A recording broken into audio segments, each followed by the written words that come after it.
할렐루야. 오늘도 함께 찬송하면서 우리 화목한 기도에 시작하겠습니다. 찬송가 315장 내 주 되신 주를 참 사랑하고 315장 우리 같이 찬송하겠습니다.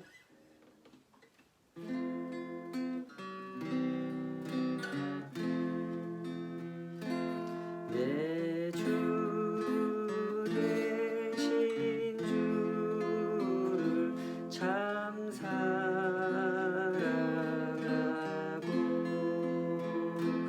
곧 그에게 죄를 다 고합니다. 그는 해를 주신 내 예수시니 이전보다 더욱 사랑합니다. 주 날 사랑하사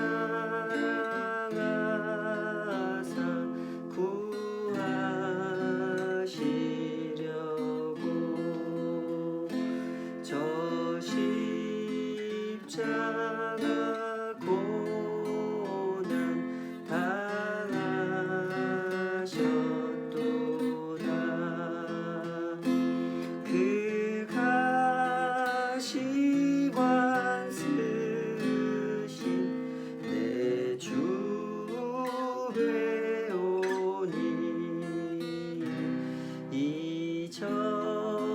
이전보다 더욱 사랑합니다. 내 평생에 힘쓸 그 큰 의무는 주 예수의 덕을 늘 기림이라. 숨질 때에까지 내 할 말씀은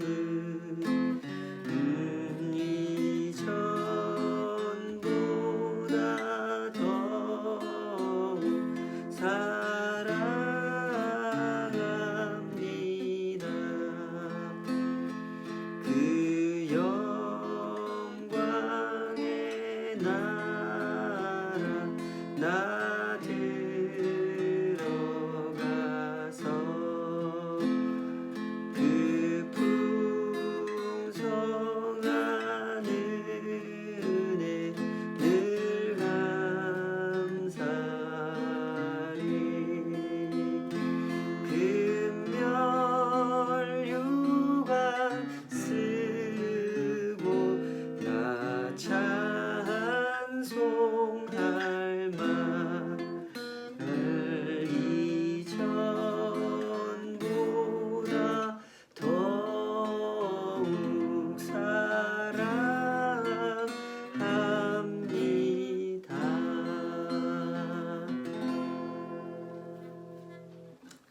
아버지 하나님, 매일매일 이것이 우리의 고백이 되기를 소원합니다.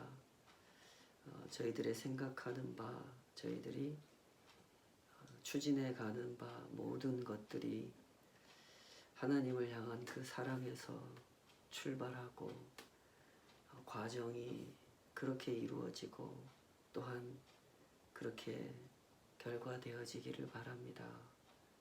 수도 없이 흔들리는 이 마음을 주님 붙들어 주시고 주님을 향한 사랑이 아니고서는 그 어떤 것도 헛되고 헛된 길일 수밖에 없음을 이 마음으로 깨닫게 하여 주시옵소서. 오늘도 주의 말씀을 사모하여 그 말씀 붙들고 기도하기 원하오니 우리를 친히 가르쳐 주시옵소서. 예수님의 이름으로 기도하옵나이다. 아멘. 오늘 주신 하나님 말씀 창세기 38장입니다. 창세기 38장 1절부터 30절까지 말씀인데요. 영상에 시간을 좀 줄이기 위해서 조금만 읽겠습니다. 본문을 열심히 잘 읽고 계신다고 굳건하게 믿고 창세기 38장 27절에서 30절까지만 제가 읽고 말씀 증거하겠습니다. 해산할 때에 보니 쌍태라 해산할 때에 손이 나오는지라 산파가 이르되 이는 먼저 나온 자라 하고 홍색실을 가져다가 그 손에 메었더니 그 손을 도로 들이며 그의 아우가 나오는지라 산파가 이르되 내가 어찌하여 터뜨리고 나오느냐 하였으므로 그 이름을 베레스라 불렀고 그의 형 곧 손에 홍색실 있는 자가 뒤에 나오니 그의 이름을 세라라 불렀더라. 아멘. 주신 말씀으로 베레스의 하나님 이런 제목으로 말씀 증거하겠습니다. 요즘은 과학이 굉장히 발전해 있는 시대입니다. 어머니 뱃속에 어린아이를 관찰하고 건강 상태를 확인할 수 있을 정도로 심지어 뱃속에 있는 아이를 이렇게 수술할 수 있을 정도로 과학이 발전해 있습니다. 그러나 이 과학기술의 발전이라고 하는 것은 언제나 이 선과 악 두 가지 길로 다 나아갈 수 있는 가능성을 가지고 있는 것이죠. 기술 그 자체라고 하는 것은 언제나 가치 중립적입니다. 그 자체로 좋은 것도 아니고 그 자체로 나쁜 것도 아니죠. 기술의 가치는 활용에 따라서 달라지는 법입니다. 똑같은 기술을 가지고 사람을 살릴 수도 있고 사람을 죽일 수도 있죠. 의학기술의 발전으로 뱃속 아이의 상태를 알고 치료하고 할 수 있는 이 시대에 동시에 어떤 일이 벌어지고 있습니까? 좋은 일만 일어나는 것이 아니라 나쁜 일도 일어나죠. 뱃속의 아이들을 성별을 감별해서 태어나기도 전에 죽이기도 하고 이 아이가 유전적으로 어떤 문제를 가지고 태어날 것인가 이런 것을 조사해서 태어나기도 전에 죽이기도 하는 일이 발생하고 있습니다. 사람의 자리에서 발전시켰다고 하는 기술, 도구, 시스템 그 무엇이라 할지라도 사람이 발전시켰다고 하는 것은 항상 이렇습니다. 선한 길로 갈 수도 있고 악한 길로 갈 수도 있는 것이죠. 그러므로 사람이 사람으로서 반드시 가져야 되는 자세가 있습니다. 그것은 겸손이라는 거죠. 세상의 주인 되신 하나님 앞에 겸손해야 되고 하나님께서 다스리고 계시는 이 세상 앞에서 사람은 겸손해야 됩니다. 특히 하나님께서 지으신 사람을 대하고 생명을 대하는 일에 있어서는 더더욱 겸손해야 되죠. 자칫 잘못하면 사람에게 상처를 입히고 생명을 다치게 하는 일이 발생하기 때문에 사람을 대하고 생명을 대할 때는 더더욱 겸손한 자세로 대해야 되는 것입니다. 이미 많은 학자들이 여러 번 언급한 대로 인류는 지금 전에 알지 못했던 이 바이러스로 인해서 아주 심각한 곤욕을 치르고 있는 상황입니다. 그 학자들이 발표한 대로 이런 상황은 이거 다른 누가 만든 게 아닙니다. 이거 사람이 만든 것입니다. 이 세상을 대하고 생명을 대하는 일에 있어서 교만했던 사람들이 자기 욕망을 채우기 위해서 함부로 이 세상을 다루다가 생명을 다루다가 발생한 문제가 바로 이런 상황이죠. 이와 같은 지적은 하나님을 믿는 학자든지 하나님을 믿지 않는 학자든지 할 것 없이 동일하게 내고 있는 목소리입니다. 성경은 바로 그런 점에서 대단히 일관된 메시지를 반복하고 계시는데요. 사람은 이 세상의 주인이 아니라는 겁니다. 이 세상은 하나님께서 창조하신 하나님의 세상이라는 거죠. 그러므로 사람은 반드시 겸손해야 됩니다. 겸손이란 사람이 사람답게 살아가기 위해서 반드시 필요한 것이다. 이것이 성경의 일관된 가르침이죠. 하나님께서 아브라함을 불러다가 언약을 주시면서 무엇을 약속하셨습니까? 씨와 땅과 복, 이 세 가지를 약속하셨습니다. 보통 사람 같으면 이런 말씀 듣고 움직였을까요? 안 움직였을까요? 씨도 있고 땅도 있고 나 스스로 내가 복받은 사람이다 이렇게 생각하는 사람은 이 말씀 듣고 따라 움직이지 않았겠죠. 그러나 아브라함은 따라 나섭니다. 그 모든 것이 자신에게 없다는 것을 누구보다도 아브라함 자신이 잘 알고 있었기 때문이죠. 조금 표현을 달리하면 아브라함은 이 모든 것이 자기 뜻대로 할 수 있는 것이 아님을 인정했기 때문에 하나님을 따라 나선 것입니다. 그 중에서도 아브라함에게 가장 현실적으로 와닿는 문제가 뭐였습니까? 이 씨의 문제였습니다. 아들이 생기지 않는다는 거죠. 다른 형제들, 아브라함에게도 형제가 2명이 있지 않았습니까? 또 다른 사람들, 주변에 사는 사람들 보면 다들 아들을 쉽게 낳는 것 같아요. 결혼하면 촉촉 아들 낳고 뭐 5명, 6명, 12명도 그냥 낳는데 우리 집은 그 한 명이 생기질 않는 거예요. 그 세월을 75살이 될 때까지 아브라함은 살았습니다. 성경이 이런 이야기까지 뭐 자세하게 하고 있지는 않지만 아마도 아브라함은 75살이 될 때까지 자기가 할 수 있는 방법은 다 해봤을 겁니다. 아들을 그렇게도 간절히 원했던 사람이니까요. 그러나 하나도 되는 게 없었죠. 이 과정을 통해서 아브라함이 자연스럽게 배울 수밖에 없었던 것이 겸손이었습니다. 그래서 하나님을 따라 나설 수 있었던 것이죠. 하나님께서 하나님의 사람들을 불러서 한 사람 한 사람 가르치실 때 일관되게 강조하신 것이 무엇이었는지 잘 기억해 보시기 바랍니다. 하나님은 겸손을 가르치려고 하셨습니다. 세상은 하나님의 것이고 하나님께서 창조하셨고 하나님께서 다스리고 계시며 특히 사람과 생명이라고 하는 것은 하나님의 절대 고유의 영역이라는 것을 거듭거듭 강조하셨죠. 아브라함 세대도 이삭의 세대도 야곱의 세대도 이제 이 야곱의 아들들의 세대도 바로 이 진실을 배우는 일에 그들의 삶을 그들이 살 수 있는 세월 전체를 바로 이거 배우는데 할애해야 하는 그들은 그런 부르심을 받은 사람들이었습니다.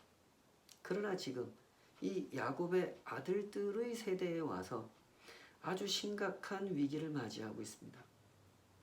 물론 아브라함 세대, 이삭, 야곱의 세대가 이것을 쉽게 배운 것은 아닙니다. 그들도 그들의 어리석음, 그들의 죄 때문에, 그들의 교만 때문에 정말 힘겹게 이 모든 것을 배워야만 했죠.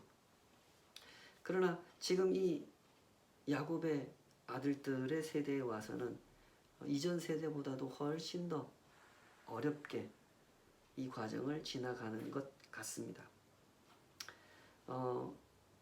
이전 세대와 지금 이 세대가 다른 것은 무엇이겠습니까? 가장 확연하게 드러나는 차이점은 이전 세대는 겨우 1명 낳고 2명 낳고 이랬는데 이 세대는 아들이 12명이나 된다는 점에서 큰 차이점이 있죠. 이전보다 훨씬 더 사람이 많기 때문에 훨씬 더 심각한 갈등이 그 사이에서 발생하고 훨씬 더 긴장감 넘치는 대결이 그 안에서 펼쳐지고 있었던 것입니다. 그 과정에서 형들은 요셉을 노예로 팔아버리고 사람을 대하는 일에 있어서 생명을 대하는 일에 있어서 야곱의 아들들은 아주 심각한 교만의 상태를 보여주고 있었던 것입니다. 여기 38장에서 소개된 유다의 삶이라고 하는 것은 바로 그런 점에서 교만의 극치를 보여주는 사례라고 할 수 있겠습니다. 보시는 것처럼 이야기의 전반부는 대단히 빠르게 전개가 됩니다. 1절부터 11절까지 보면 적어도 20년 이상 한 30년 가까운 세월이 지나갑니다. 이렇게 긴 시간 동안 유다는 가나안으로 가서 친구를 사귀고 결혼을 하고 아이들을 낳고 그 아이들이 장성해서 결혼까지 시킵니다. 첫째, 둘째, 셋째까지 이제 결혼을 시켜야 되는 그런 상황을 맞이하게 되죠. 아주 많은 시간이 지나고 아주 많은 사건이 그 사이에 있었습니다. 근데 보시는 것처럼 아주 짧은 지면을 통해서 간략하게 그 이야기들을 다 정리해 놨습니다. 간단하게 이야기를 정리하면 어떻게 됩니까? 중간중간에 빼버리는 이야기가 아주 많죠. 성경이 간단하게 이야기를 정리할 때는 꼭 필요한 이야기, 꼭 강조하고 싶은 이야기만 남겨두기 위해서 이렇게 정리하는 거죠. 그 강조점을 눈여겨보면 무엇을 확인할 수가 있습니까? 유다가 사람을 대하는 태도, 유다가 아들, 생명을 대하는 태도, 이것을 중심으로 전체 이야기가 전개되고 있다는 사실을 알 수가 있죠. 대략 살펴보면 1절에 이렇게 나오죠. 유다는 형제들을 떠났습니다. 하나님께서 주신 언약의 울타리를 떠나버린 거죠. 그리고 가나안 아둘람에 가서 그 가나안 사람, 아둘람 사람 히람이라고 하는 사람과 친하게 지냅니다. 사람이 항상 그렇지 않습니까? 친구를 보면 그 사람을 알 수 있는 거죠. 유유상종이라는 말이 있듯이 사람은 서로 비슷한 사람끼리 친하게 지내는 법입니다. 유다가 가나안 사람 히라와 친하게 지냈다는 것은 유다의 정신세계, 유다의 라이프 스타일이, 그의 가치관이 온전히 가나안적이었다는 것을 보여주는 대목이죠. 2절에 보면 유다는 이 언약의 집안에서 금하고 있는 결혼, 그 결혼을 아주 서슴없이 결행합니다. 가나안 사람하고 결혼하지 말라 이랬는데 아주 대놓고 가나안 여자랑 결혼하죠. 여기 보면 가나안 여인 수아가 그 여인의 이름이 아니고 수아는 아버지의 이름입니다. 이 유다의 장인의 이름이죠. 수아의 딸과 결혼했다 이렇게 되어 있는데 성경을 보시다가 이렇게 어떤 사람을 언급하는데 이름이 언급되지 않는 그런 대목이 가끔 있습니다. 마태복음에서도 이제 예수님의 족보를 쭉 처음에 1장에서 설명하잖아요. 쭉 설명할 때 라합이나 다말이나 이런 사람들은 다 이름이 언급이 되는데 루시나 이런 사람들 다 언급이 되는데 한 사람 언급이 안 되죠. 바세바라고 하는 여인은 이름이 소개가 되지 않고 분명히 이름이 나오는데 사무엘서에 보면 분명히 그 여인의 이름이 밝혀져 있는데 마태복음에서는 이 여인의 이름을 굳이 언급하지 않고 우리아의 아내 이런 식으로 표현하죠. 성경에서 어떤 사람의 이름을 밝히지 않을 때는 그 사람을 부정적으로 보고 있다 이런 의미가 됩니다. 여기서 이제 수아의 딸 이런 식으로 표현하는 것도 이 가나안 여인 유다가 결혼한 그 여인을 부정적으로 보고 있기 때문에 이렇게 나타내고 있는 거죠. 유다의 결혼에 그 어떤 러브 스토리도 없고 하나님의 뜻을 구하면서 하나님께서 주신 신부를 얻기 위해서 겪어내는 연단의 사건도 없고 하나님의 뜻을 이루기 위하여 그 뜻 앞에 엎드리고 이루어가는 기다림과 연단의 과정들이 하나도 없습니다. 보시는 바와 같이 38장에서 보여주는 유다의 결혼과 유다의 일상의 모습은 그저 성욕을 따라 사는 사람이 지나지 않는 모습입니다. 결혼도 창녀와의 관계도 유다는 쉽고 가볍게 결행해버리죠. 아무런 죄책감도 없이 그냥 막 저질러 버립니다. 3절에서 10절까지 보면 아들들이 이제 척척 태어나는데 이 아들들이 다 유다를 닮아 있습니다. 첫째 엘, 우리말 성경에 이제 엘 이렇게 번역해 놨는데 조금 더 번역을 좀 고칠 수 있다면 에르 이렇게 번역하는 게 좀 더 좋습니다. 하나님을 뜻하는, 신을 뜻하는 엘이라는 단어와 혼동이 되는 부분이 있죠. 에르라고 하는 첫째 아들은 그 히브리 말 그대로 직역하면 악이라는 뜻입니다. 뭐 성경에서도 해설하고 있지만 이 아들이 얼마나 악했는지, 그래서 하나님 죽이셨다 이러고, 그 다음에 오난이라는 아들이 태어나는데 이 아들은 또 그 형 못지않은 아주 심각한 악을 저지르죠. 두 형제가 악의 대명사입니다. 하나님께서 그들의 악을 보시고 그들을 죽이시죠. 11절에 보면 그러나 유다는 아직도 이 하나님의 뜻을 헤아리지 못합니다. 하나님이 자기의 삶, 자기가 오직 그 성욕을 따라 결혼하고 출생시킨 그 아이들의 삶이 하나님 보시기에 악했다 하는 사실을 전혀 헤아려 보지 않고 있는 것입니다. 그래서 이 며느리 다말에게 지키지도 않을 약속만 주고 그냥 시간을 보내고 있는 중이었죠. 그러는 와중에 일이 벌어집니다. 이런 일이 벌어지게 된 이유도 다름 아닌 유다의 이 교만한 태도 때문에 발생한 것이죠. 유다는 자기 아내가 죽은 것을 그냥 또 가볍게 대합니다. 그래서 가나안 사람 이 친구 히라가 야 이제 뭐 기분도 풀겸, 성경에 이런 표현은 없습니다만 맥락상 분위기가 그렇게 돼 있죠. 우리 기분 풀 겸 저기 양털 깎으러 가자 해가지고 양털 깎는 날이 이제 이 당시 이 사람들의 풍습에서는 잔치가 벌어지는 흥겨운 그런 시간들이죠. 한 해 농사를 1년 중에 중간중간에 추수를 이루는 그런 기쁨의 날입니다. 거기 따라갔다가 이제 창녀로 변장한 다말을 만나서 관계를 맺게 되죠. 유다가 하는 행동, 이런 유다의 결혼이나 창녀를 상대하는 것이나 보면 굉장히 어색한 점이 하나도 없습니다. 너무나 자연스럽죠. 왜 그렇습니까? 유다는 평생 이렇게 살아온 사람이기 때문에 그렇습니다. 이런 일에 아무런 문제의식이 없습니다. 유다는 사람을 대함에 있어서, 생명을 대함에 있어서 아주 무감각한 사람이 되어 있는 것입니다. 하나님께서 우리 가정에 언약을 주셨다고 하는 사실을 망각해버리고 우리 형제들이 12명이나 된다는 이 모든 과정, 하나님께서 신묘막측하게 섭리하시고 이루어주신 이 결과, 이것을 전혀 하나님의 눈으로 보려고 하지 않습니다.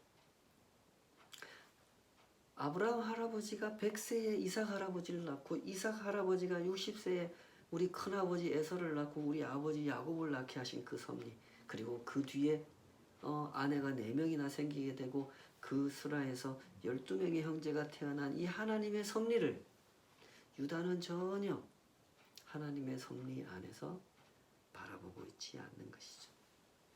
그러면서도 굉장히 이 모순적인 모습은 자기 막내 아들 셀라를 지키려고 한다는 겁니다. 유다가. 참 모순적이고 이중적인 존재가 사람이죠. 아무리 사람과 생명을 함부로 대하는 사람이라 할지라도 그 사람이 소중히 여기는 사람, 그 사람이 소중히 여기는 생명이 있죠. 그게 뭡니까? 내 사람, 내 생명입니다. 그 사람이 생각하는 내 사람이죠. 그 사람이 생각하는 내 생명입니다. 사실은 하나님의 사람이고 모두 다 하나님의 생명이지만 그 사람은 내 사람, 내 생명이라고 생각하는 거죠. 하나님의 눈으로 보면 모두 다 소중한 생명이지만 사람의 눈이란 공평할 수가 없는 눈이죠. 다말이 이렇게 험한 일을 당하고 기구한 삶을 살아가고 있는 중에도 유다가 생각하고 있는 생명은 오로지 셀라의 생명뿐입니다. 공평하지가 않죠. 그러나 일의 결국을 알게 되면서 유다가 확인하게 된 사실이 뭡니까? 유다가 그렇게도 아끼던 셀라가 아니라 다말을 통해서 낳은 베레스가 하나님의 섭리 속에서 쓰임을 받다라는 것입니다. 28절에 보면 이렇게 기록하죠. 쌍둥이 중에서 먼저 손을 내민 그 다말의 뱃속에 쌍둥이가 생겼잖아요. 세라라는 아이와 베레스라는 아이가 생겼습니다. 그 중에 세라가 먼저 손을 내밀고 나오니까 산파들이 이 아이가 첫째인가 보다 그러고 홍색 실을 묶어줬단 말입니다. 구분하려고. 근데 다시 그 손이 들어가더니 베레스가 먼저 태어나는 겁니다. 그 장면을 보고 산파들이 이렇게 말했다 그러죠. 네가 어찌하여 터뜨리고 나오느냐 하였으므로 그 이름을 베레스라 불렀다. 사람이 예측한 것, 사람이 자기 임의로 아끼던 것은 이렇게 불완전할 수밖에 없음을 성경은 이런 식으로 보여주고 있는 것이죠. 창세기 38장이 26절까지 그 유다의 비행이 만천하에 드러나게 되는 다말 네가 옳다 하는 것으로 끝나지 않고 30절까지 이야기가 전개된 후에 끝나는 이유가 바로 여기에 있습니다. 유다의 이야기를 통해서 창세기 기자가 들려주고자 하는 메시지의 핵심이라고 하는 것은 생명의 주권이, 언약의 성취가 하나님께 있다는 것이죠. 성경은 이렇게 일관된 메시지를 강조하십니다. 사람이 사람으로서 살아가기 위해서 반드시 알아야 하는 것, 그것 앞에 정직하라는 겁니다. 정직하게 사람의 삶을 성찰하라는 것. 사람의 눈은 공평하지 않다는 것. 하나님의 눈만이 공정하시고 정의로우시고 보시는 그대로 이 세상을 통치하고 계신다는 것. 사람의 죄성이란 자신과 다른 사람을 다르게 대하는 이중성을 가지고 있다는 것. 이것을 정직하게 성찰하라는 것이 성경의 일관된 가르침입니다. 내 생명, 내 인생은 소중하지만 다른 사람의 생명은 소홀하게 대하는 마음이 우리 모든 사람에게 가득하죠. 때문에 세상에서는 다툼이 일어나고 상처를 입히고 때로는 상대가 상처를 입히려고 하지 않는 중에도 스스로 상처를 입고 분해하고 복수하려고 하는 일들이 세상에서는 거듭거듭 발생하고 있는 것입니다. 참 민망하고 부끄러운 이 유다의 이야기는 사실상 이 세상의 역사를 함축하고 있는 것입니다. 친동생을 노예로 팔아버리고도 아무런 죄책감이 없이 결혼도 하고 아이들 낳아 기르고 아이들 결혼시키고 거듭거듭 죄 가운데서 살아가다가 유다는 다말을 통해 베레스를 낳게 됐습니다. 베레스는 다윗의 조상이 되고 이 혈통에서 예수님께서 탄생하시게 되죠. 사람이 살아온 역사와 하나님께서 섭리하신 역사는 이렇게 어긋나 있습니다. 심각한 대조를 이루고 있죠. 그러나 세상의 역사가 그랬기 때문에 멸망으로 가지는 않습니다. 중간중간에 심판을 받지만 하나님의 은혜 안에서 세상은 다시 회복되어 가죠. 아무리 긴 시간 동안 아무리 많은 일을 저질렀어도 세상은 결국 하나님의 뜻대로 운영됩니다. 성경은 독자들에게 바로 이런 눈을 가져야 한다고, 세상을 보되 이런 눈을 가지고 보라고, 자신들의 삶을 대하되 그런 자세로 자기들에게 주어진 삶을 살아가라고 역설하고 있는 것입니다. 세상을 보는 하나님의 눈, 이런 눈을 갖기 위해서 반드시 필요한 자세가 있다는 것 꼭 기억하시기 바랍니다. 크게 보려고 해야 하고 멀리 보려고 해야 한다는 것입니다. 유다처럼 내 아들, 내 인생만 쳐다보고 살게 되면 유다처럼 부끄럽게 살 수밖에 없습니다. 인생도 내 것인 줄 알고 생명도 내 것인 줄 알고 그렇게 살게 되면 유다 같은 삶을 살 수밖에 없는 겁니다. 내가 보는 나와 하나님께서 보시는 나가 얼마나 다른지, 얼마나 다를 수 있는지를 헤아리면서 살아가는 사람, 그 사람이 크리스찬이고 그 사람이 하나님의 사람인 것입니다. 우리가 친구 관계나 부부 관계에서도 보면 어떻습니까? 내가 보는 나와 그가 보는 내가 항상 다르죠. 그럼에도 불구하고 내가 보는 나에 집착하는 남편, 내가 보는 나에 고집하는, 내가 보는 나를 고집하는 이 아내, 이런 남편, 이런 아내와 함께 살아가는 사람은 평안할 수가 없죠. 물론 피차 그런 입장일 때가 많기 때문에 서로가 평안하지 않을 때가 많습니다. 내 아내가 나를 볼 때 내 모습이 어떤지, 내 남편이 나를 볼 때 내 모습이 어떤지, 그것을 헤아리면서 살아가는 부부가 참된 평안을 이룰 수 있고 참된 사랑을 이룰 수가 있는 법이죠. 그러므로 이런 눈을 갖기 위해서 반드시 크게 보려고 해야 하고 멀리 보려고 해야 하고 그가 보는 내가 어떤 모습인지를 보려고 해야 하는 것입니다. 이런 자세를 갖기 위해서 꼭 필요한 것이 있습니다. 그것은 겸손이라는 거죠. 겸손이라고 하는 것은 사람이 사람답기 위해서, 사람이 사람답게 살아가기 위해서 반드시 필요한 것입니다.